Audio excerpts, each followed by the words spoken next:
Hi, my name's Phil. I like talking about politics. In this video, I'd like to discuss the public speech given by Britain's chief negotiator on how he sees Brexit and how it might reveal that we're, well, essentially all buggered. But if you'd like to be notified of daily news and politics, then please subscribe to the channel and click the bell notification icon. So, Britain's most senior official in our negotiating team is a man called David Frost, a civil servant, or unelected bureaucrat, to use the favoured term by Brexiteers. It's his job to achieve the government's political aims in securing a final relationship with the EU that they can somehow convince the public is the Brexit they voted for. Now, the way these things tend to work is that politicians rage against a particular injustice that resonates with their support base, and then they promise to deliver a thing. Now, if it's realistic, the civil service implement the policy and that is the end of it. If, however, the perceived injustice is made up and the thing that is promised is either impossible or harmful to the country, or both, as in the case with Brexit, then the civil service works on a solution that makes it look like the government have done what they said they were going to do, whilst doing the exact opposite. And this sort of behaviour has often been ably demonstrated by, for example, immigration, a key Brexit hot topic. Every Conservative leader going up to a general election says that immigration is out of control in the UK and that they are going to reverse the tide if elected. And then every Conservative government, which has just been elected, oversees an increase in immigration because, far from being full, we don't actually have enough people to fuel our economy here. The same with sentencing offenders. Early releases were a Conservative government's way of promising one thing whilst doing the opposite. They announced longer prison sentences to sound tough on crime, and then release prisoners early, automatically, completely bypassing the probation panel stage that Labour used and save on the money it would otherwise have cost to have kept them locked up for the longer amount of time that they said they were going to. And we're seeing it in action right now. You know, if you were just paying attention to what Boris Johnson was saying, you're seeing Boris Johnson raging against the early release of serious offenders that were convicted, jailed and released under a Conservative government, somehow blamed it on Labour, whose system wouldn't have seen those same people released in the way that they were. And he says he's going to put a stop to it. Will he? No, of course not. But by banging on about it, most of the members of the public who just see this just assume that he's going to do it. No need to check. I mean, after all, why would he make such a fuss if he wasn't going to do it? But anyway, I digress. The point is that politicians bang on with their populist nonsense and the civil servants come up with something that actually allows ministers to say they've done a thing without actually doing it if it's going to be really harmful to the country. And so this is, I would have said, the difficult job for David Frost, to come up with a sensible line that allows us to get something and for Boris Johnson to claim victory. But no. He gave a speech earlier this week where he was actually sounding like a politician. It was a speech that a politician would make, astounding that a civil servant would. And if he means even a single word of what he was saying, then we are utterly screwed. Get ready for the no-deal Brexit chaos that we sort of know is coming anyway. One particularly worrying section of the speech he gave was as follows, I'll quote it. He says, "We bring to the negotiations not some clever tactical positioning." No kidding.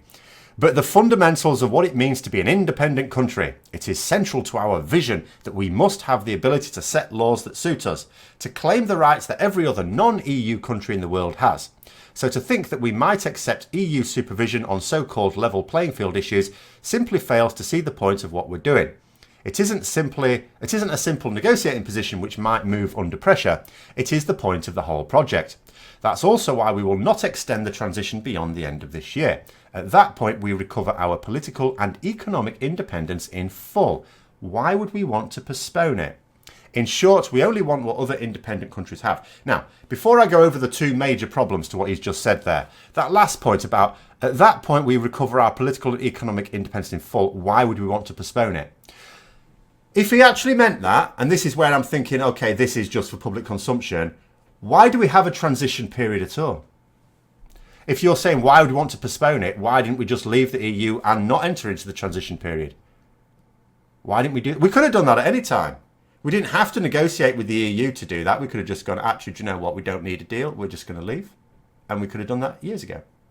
We could have, and Boris Johnson, you'll say, well, he wasn't in charge then. We had the Remainer, Theresa May. Well, Boris Johnson's been in charge for a little while. And he's, he could have done that now. He's now got a majority. Why haven't we done that?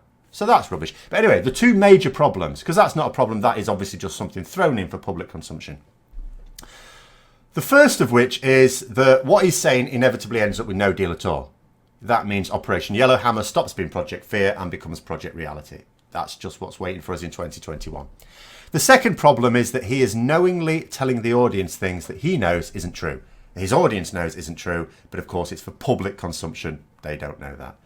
So, for example, by saying that other independent countries don't follow the rules of others, he wants to, what every other non-EU country has, adopting rules that suit themselves. Well, that's a lie. That doesn't happen anywhere in the world. No other country has that, not even the mightiest countries.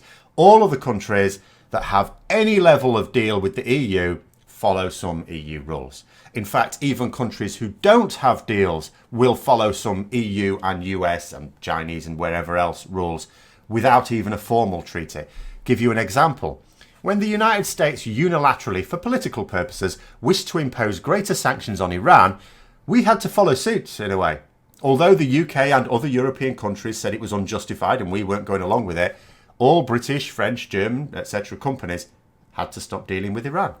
Our banks wouldn't touch the country. If you wish to do some business with Iran and you're willing to go up against the United States on this, you can't, because you will not find a bank who is willing to facilitate it.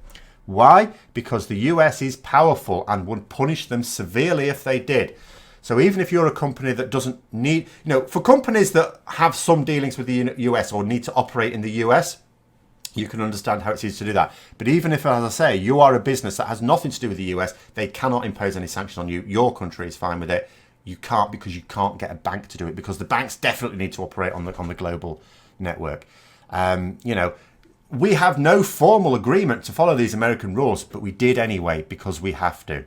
And it's just the same with, on the other side of the coin, the massive American multinationals like Google and Amazon. Of course, they have to follow US rules. They're based in the US, but they also have to follow EU rules. They have to.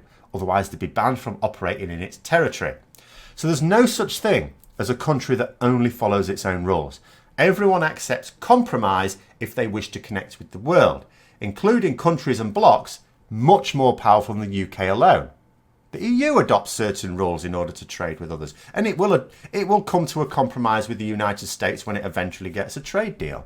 That's just the way it works.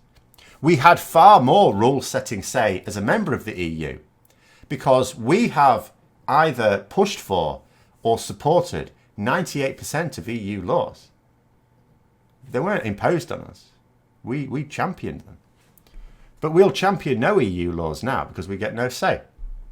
So if Frost isn't lying when he says the position isn't a tactical position, then not only are our ministers raving lunatics, which isn't that unusual, but it means even our civil service is going to be going along with the madness.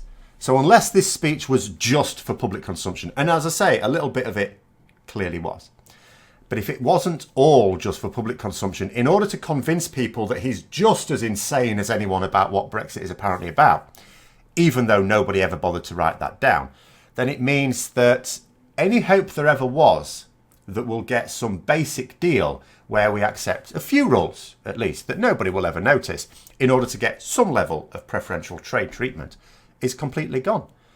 We'd have no chance. But like I said, his speech was that of a politician, not a civil servant. It wasn't factual. Possibly written for him by one of Dominic Cummings' lunatics, although not the one that's just been sacked. Maybe it's all just part of the grand distraction that politicians are so used to, but we're just not used to civil servants having to go along with it.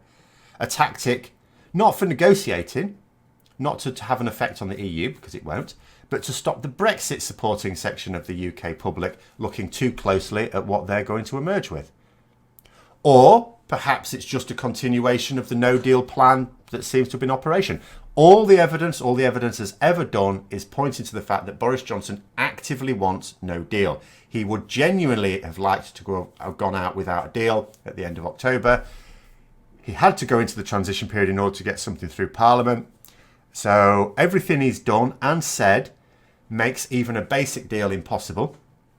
2020 is supposed to be the year that he negotiates trade deals for us, but in actual fact it seems that he's seeing it as the year to attach the blame for what is to come elsewhere. and perhaps David Frost is just going along with it. So anyway, I hope you found the video interesting. If you did, don't forget to click the like button. And if you'd like to support the channel further, then also please click the Patreon link for details. And until next time, I'll see you later.